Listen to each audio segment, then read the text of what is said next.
Si alguna vez te han hecho sentir que no eres suficiente, que naciste en la familia equivocada o que siempre estás a la sombra de alguien más, quédate conmigo. Porque esta historia no empieza con un triunfo. Empieza con una humillación silenciosa. Empieza conmigo, sentada en la última fila de la graduación de Harvard de mi hermano, mientras mi padre se preparaba para anunciar que yo no heredaría nada. Y termina con un sobre. Uno solo. Pero ese sobre iba a cambiarlo todo. Me llamo Valeria Montoya. Tengo 29 años. Y durante casi toda mi vida, fui la tonta de la familia. Mi hermano menor, Julián, siempre fue el orgullo. El genio. El heredero natural. Yo era la comparación incómoda.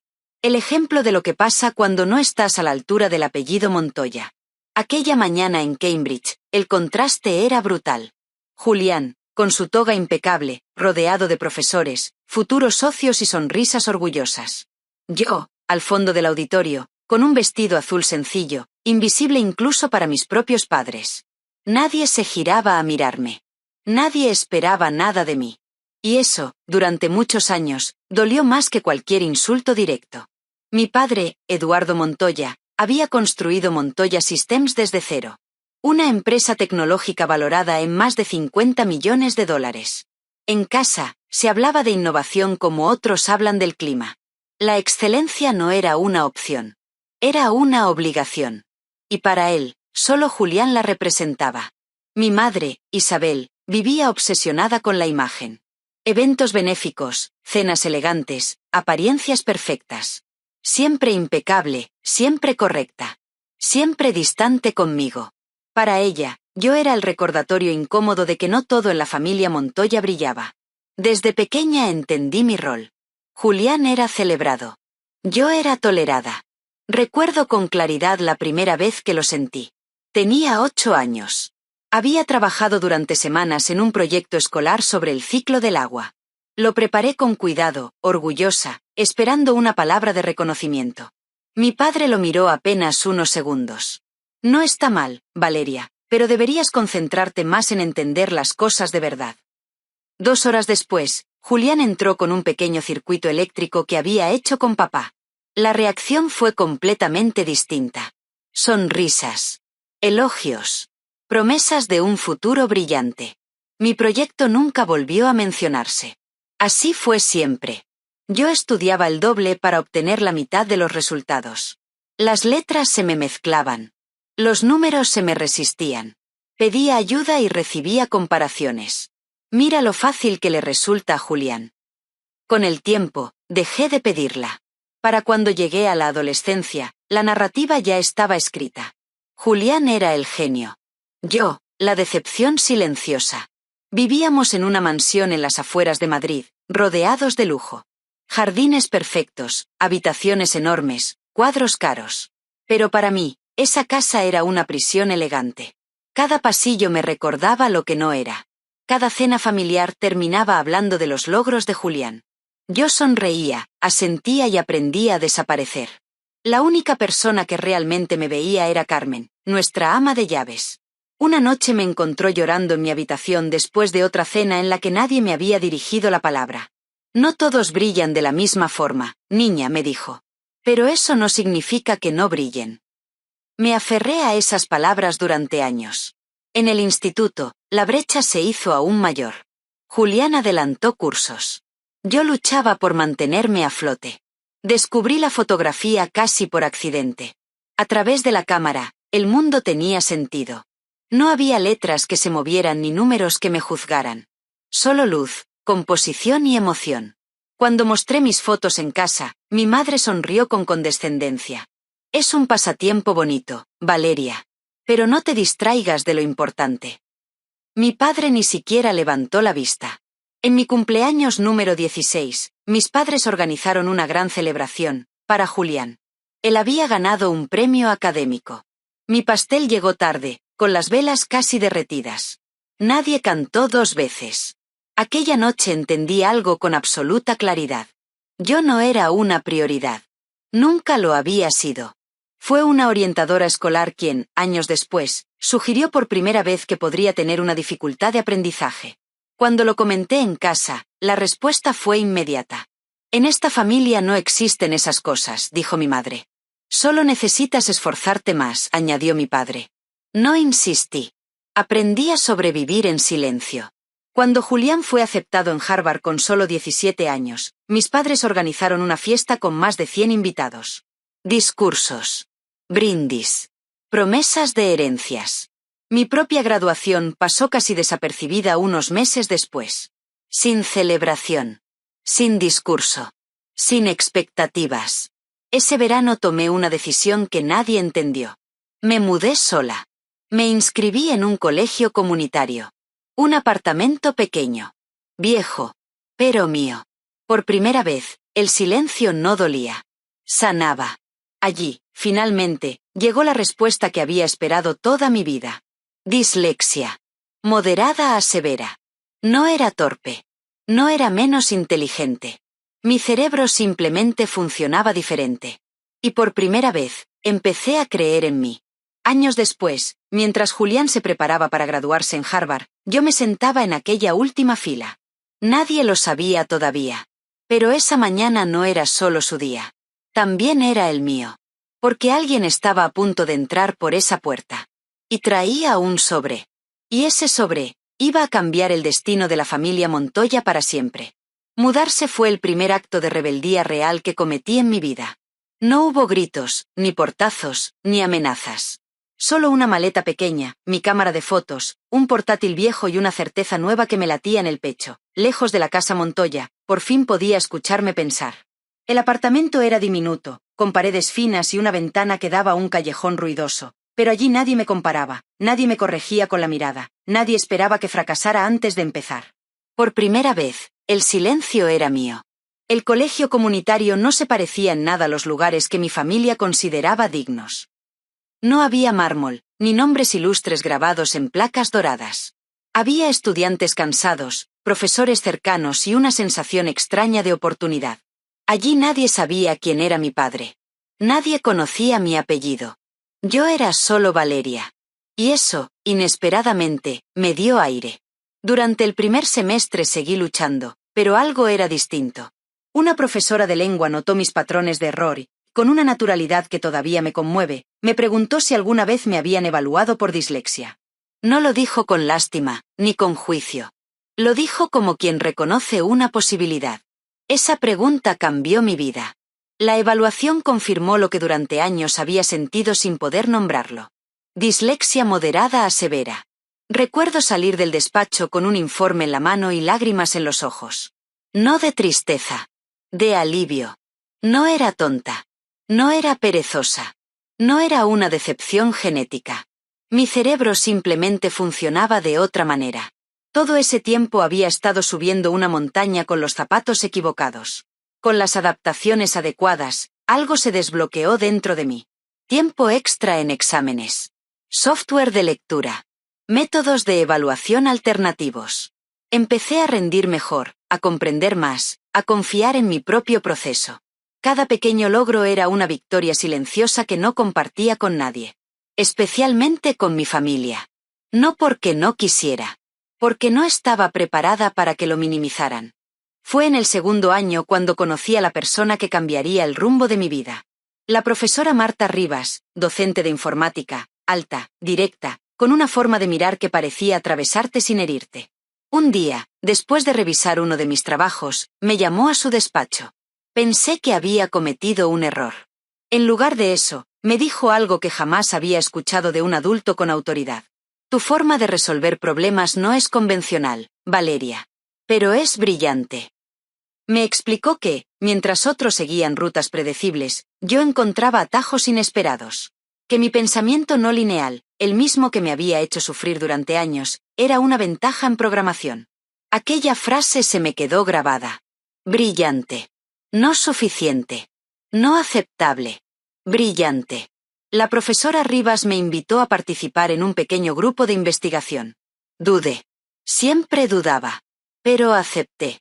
Y allí ocurrió algo que nunca hubiera imaginado. Me enamoré de la tecnología. No de la que presume.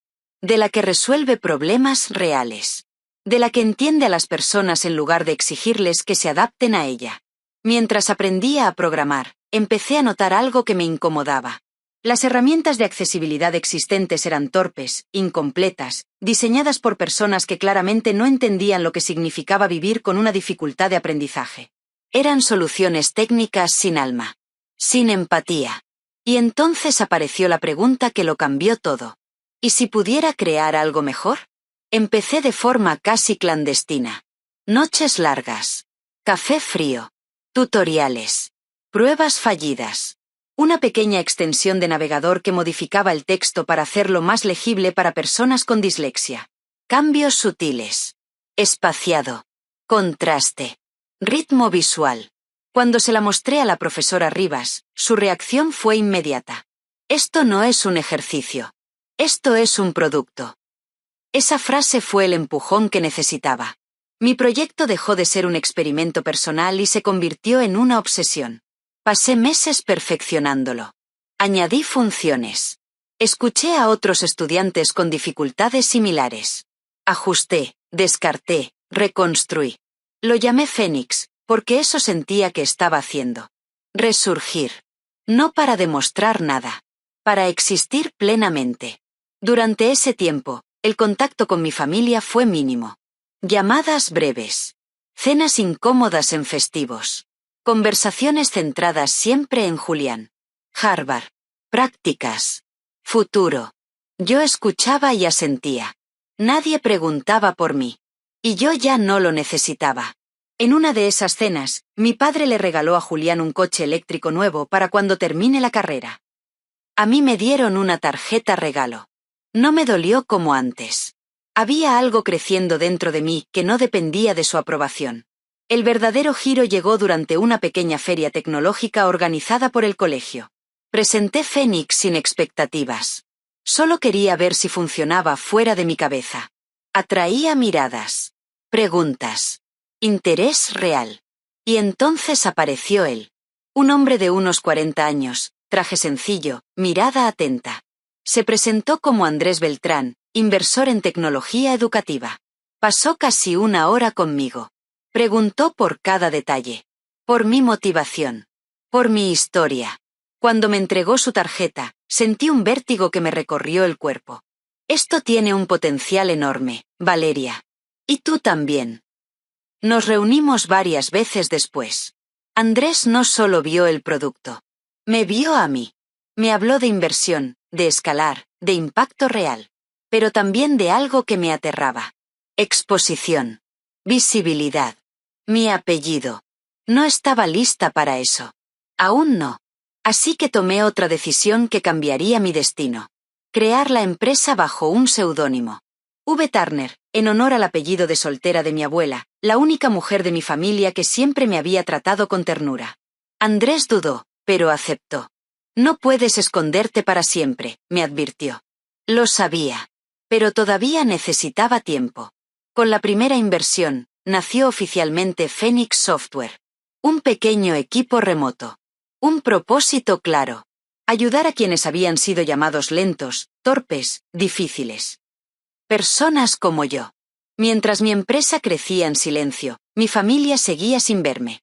Y justo cuando todo empezaba a despegar, llegó la invitación. La graduación de Julián. Harvard. Gran celebración. Gran anuncio. Mi padre quería reunir a todos para hablar del legado Montoya. Acepté la invitación. No porque quisiera enfrentarme a ellos, sino porque, sin saberlo, ese día, todo estaba a punto de arder y renacer. Mientras la familia Montoya contaba los días para la graduación de Julián en Harvard, yo contaba usuarios. Correos. Mensajes. Historias. Personas reales que escribían desde distintos puntos del país diciendo lo mismo, con palabras distintas. Por primera vez puedo leer sin agotarme. Mi hijo ya no se siente estúpido. Gracias por crear algo que entiende cómo pensamos. Cada mensaje era una confirmación silenciosa de que había elegido el camino correcto. Fénix Software creció sin ruido, sin titulares, sin apellido ilustre. Éramos pequeños, pero ágiles. Mientras las grandes empresas hablaban de innovación en conferencias lujosas, nosotros escuchábamos a los usuarios. Ajustábamos funciones. Eliminábamos barreras invisibles. Mi dislexia, aquella que había sido motivo de vergüenza durante años, se convirtió en mi mayor ventaja. Donde otros veían excepciones, yo veía patrones humanos. Decidí mantenerme en la sombra. No por miedo, sino por claridad. Quería que el producto hablara antes que yo. Que nadie pudiera atribuir nuestro éxito a contactos, herencias o apellidos. Solo mérito. Solo impacto real. Andrés respetó mi decisión, aunque no dejaba de recordarme que ese anonimato tenía fecha de caducidad. Las empresas crecen, Valeria. Y cuando crecen, necesitan un rostro. Yo asentía, pero cambiaba de tema. En el fondo sabía que tenía razón. Simplemente no estaba preparada para ese momento. A los 18 meses de lanzamiento, Phoenix ya trabajaba con universidades, centros educativos y empresas privadas. Los ingresos se multiplicaban.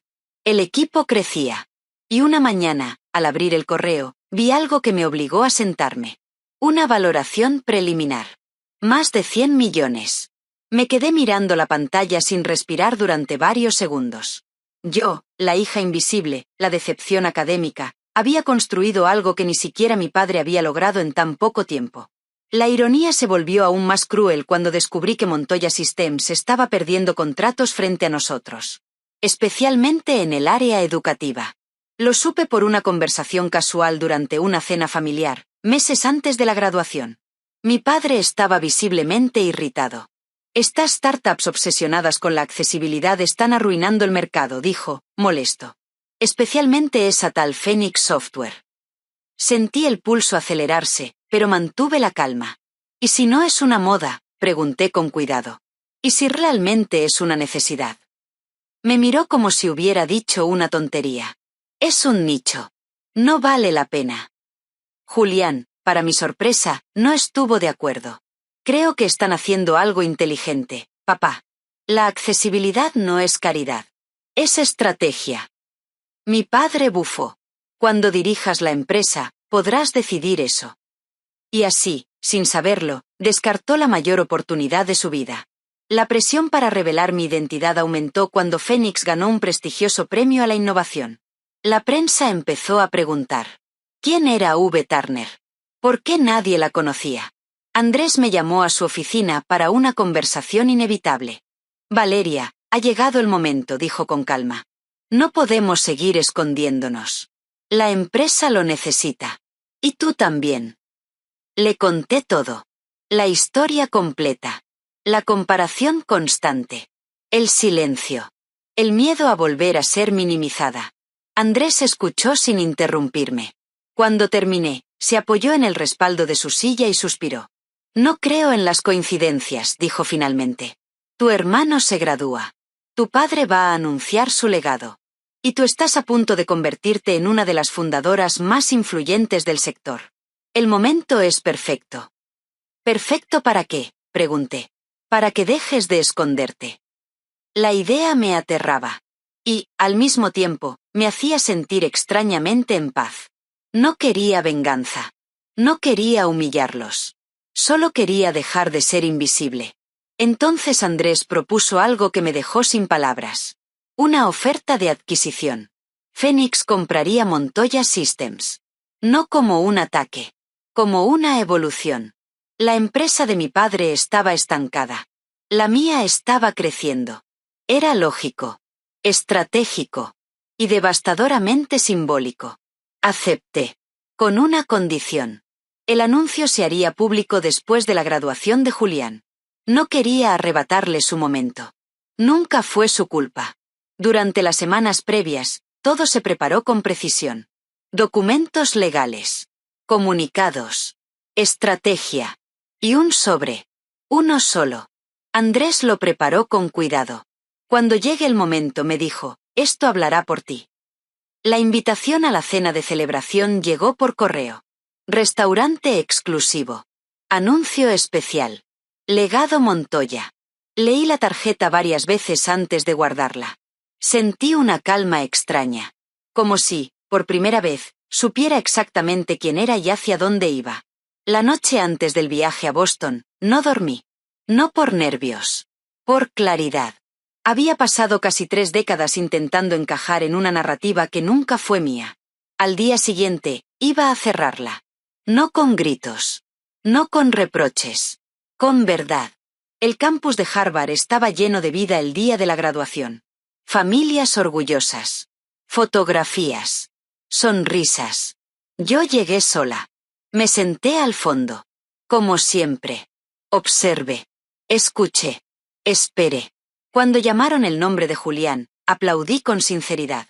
Él se lo merecía. Al cruzar el escenario, buscó con la mirada. Me encontró. Sonrió. Ese pequeño gesto valió más que cualquier herencia. Después, el restaurante. Mesas impecables. Champán. Discursos. Mi padre se levantó para hablar. Anunció el futuro. El cargo de Julián. Las acciones. El coche. La propiedad en Madrid. Y, casi como un detalle sin importancia, un fondo para mí. Para su bienestar. No reaccioné. Esperé. Mientras el postre se servía, la puerta se abrió. Andrés entró. Elegante. Tranquilo. Decidido. Caminó directamente hacia mí, ignorando la mesa principal. Mi padre lo reconoció al instante. La confusión se extendió por la sala. Andrés se detuvo a mi lado. Sacó el sobre. Me lo entregó. Y susurró, lo suficientemente alto para que varios escucharan. Es hora de decirles quién eres realmente. Me levanté. Y por primera vez en mi vida, toda la sala me miró. El silencio fue inmediato. No ese silencio cómodo de un brindis respetuoso, sino uno denso, incómodo, que se pega a la piel. 50 personas dejaron de hablar al mismo tiempo. Las copas quedaron suspendidas en el aire. Mi padre frunció el ceño, claramente molesto por aquella interrupción que no estaba en su guión. Sentí el peso de todas las miradas cuando caminé despacio hacia la mesa principal. Cada paso era firme. No había ira. No había deseo de humillar. Solo una serenidad que nunca antes había sentido. Durante años había imaginado este momento de 1000 maneras distintas. En ninguna había gritado. En ninguna había suplicado. Siempre me veía simplemente diciendo la verdad. Mi padre se levantó ligeramente de su asiento. Valeria, este no es el momento, dijo con ese tono autoritario que había silenciado mi voz desde niña. Lo miré a los ojos. No bajé la mirada. En realidad, papá, creo que este es exactamente el momento. El murmullo recorrió la sala. Andrés permanecía a mi espalda, sólido, discreto. Saqué el contenido del sobre y lo coloqué sobre la mesa. Documentos perfectamente ordenados. Registros legales. Estados financieros. Una oferta formal. ¿Sabes qué es Phoenix Software?, pregunté con calma. Mi padre bufó, visiblemente irritado. Por supuesto. Una startup que nos ha robado clientes con su discurso de accesibilidad. Asentí. Correcto. Me giré ligeramente para que todos pudieran oírme. Mi nombre es Valeria Montoya, pero en el mundo empresarial me conocen como V. Turner. Soy la fundadora y directora ejecutiva de Phoenix Software.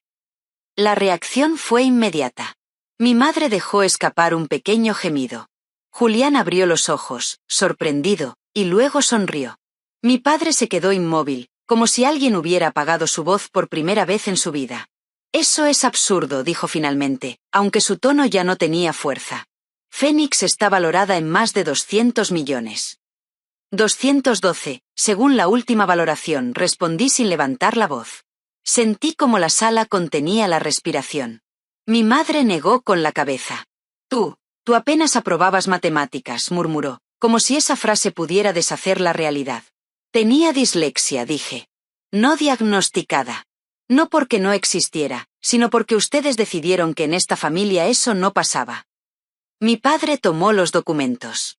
Sus manos temblaron al reconocer firmas, sellos, cifras. El empresario dentro de él entendía perfectamente lo que estaba viendo, aunque el padre no quisiera aceptarlo. ¿Por qué ocultarlo?, exigió. ¿Por qué ese seudónimo?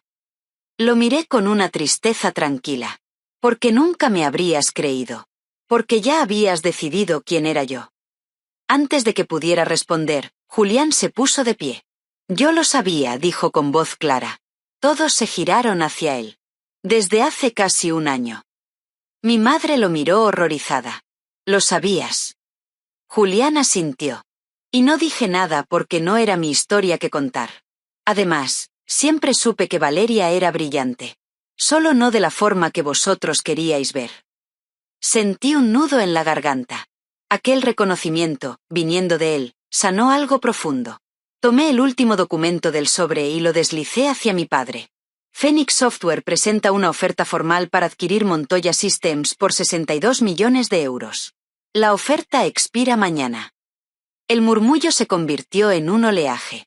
Algunos invitados no disimularon su asombro. Otros, su incomodidad. Mi padre leyó una y otra vez, como si las palabras pudieran cambiar. No he venido a quitarle nada a Julián, continué. Ni a humillaros. He venido a cerrar una historia que nunca fue justa. Me giré hacia mi hermano. Felicidades por tu graduación. De verdad. Julián rodeó la mesa y me abrazó. Estoy orgulloso de ti, susurró. Cuando me separé, vi a mi padre de una forma distinta. No derrotado. Desorientado. Por primera vez, no tenía el control absoluto. Quizás, dijo con voz baja, el espíritu Montoya estaba en ti después de todo. Sonreí suavemente. No, papá. Es el espíritu del Fénix. Y con eso, me di la vuelta. Andrés y yo salimos del restaurante dejando atrás una familia, una empresa y una narrativa que acababan de romperse para siempre. Los días que siguieron a la graduación de Julián no fueron tranquilos. Nada vuelve a la normalidad cuando una verdad tan grande sale a la luz. La noticia se filtró rápido. Demasiado rápido. Los titulares hablaban de la hermana invisible, de la fundadora secreta, del giro inesperado en una de las familias empresariales más conocidas del país. Yo guardé silencio. No por miedo. Por elección. Durante años había hablado solo conmigo misma. Ahora, prefería dejar que los hechos hablaran por mí.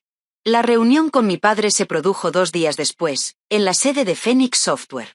No quise ir a su territorio. Tampoco quería que aquel encuentro se sintiera como una concesión. Cuando entró en el edificio, lo observé desde mi despacho. Miraba alrededor con una mezcla de curiosidad y cautela. El diseño accesible. Los espacios abiertos. Las pantallas adaptadas. Todo aquello era una declaración silenciosa de principios. Se sentó frente a mí. Por primera vez en su vida, no ocupaba la posición dominante. Hablamos de números. De estrategia. De transición. Durante casi 1 hora, fue solo un empresario frente a otro. Y entonces, inevitablemente, la conversación se volvió personal. Fallamos contigo, dijo finalmente. No fue una disculpa perfecta. Pero fue real. Y viniendo de él, fue enorme. No respondí de inmediato. A veces el perdón no llega como un abrazo, sino como una grieta por la que entra la luz. Le expliqué lo que había significado crecer sintiéndome defectuosa. Invisible. Prescindible. No levanté la voz. No hacía falta. Él escuchó. De verdad escuchó. Cuando se marchó, no éramos una familia reparada. Pero éramos algo nuevo. Algo posible. Julián vino a verme esa misma semana. Traía otra confesión. Nunca había querido dirigir Montoya Systems. Su verdadera pasión era la investigación médica. Durante años había vivido cumpliendo un plan que no era suyo. Nos reímos de la ironía. 2 hijos atrapados en roles que nunca eligieron. Le dije que hiciera lo que realmente quería. Por primera vez, se sintió libre. Mi madre tardó más. El orgullo herido pesa. Cuando por fin nos vimos, lloró. No por mí. Por ella. Por la imagen que había construido y que ahora se desmoronaba. Le tendí la mano. No para justificarla. Para empezar de nuevo, si era posible. A veces sanar no significa olvidar. Significa avanzar sin cargar el pasado como una cadena. La adquisición se cerró. Montoya Systems pasó a formar parte de Phoenix Software. Conservamos empleos. Transformamos procesos. Hicimos accesibilidad real, no simbólica. Mi primer acto como nueva directora fue crear una fundación dedicada a detectar y apoyar a niños con dificultades de aprendizaje. Ningún niño debería crecer creyendo que es menos por pensar diferente. El día que di mi primera entrevista pública, respiré hondo antes de hablar. Conté mi historia. No como una venganza. Como una verdad. Los mensajes llegaron por miles. Personas que habían sido llamadas lentas. Problemáticas. Difíciles. Personas que, como yo, solo necesitaban ser entendidas. Hoy, cuando miro atrás, no veo a la chica sentada en la última fila con vergüenza.